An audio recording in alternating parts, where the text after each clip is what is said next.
ଗୋଟେ ଦିନ ପିଲାଟେ ଯାଉଥିଲା।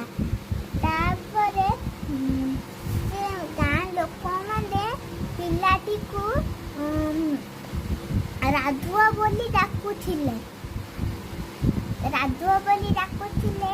ଆଉ ସିଏ ନୁହେଁ ଗୋଟେ ପିଲାଙ୍କ ଘରକୁ ଗଲା। ସେ କହିଲା, ଦୟାକରି ଆପଣଙ୍କ ଘରେ ମୁଁ ଖାଇବିନି।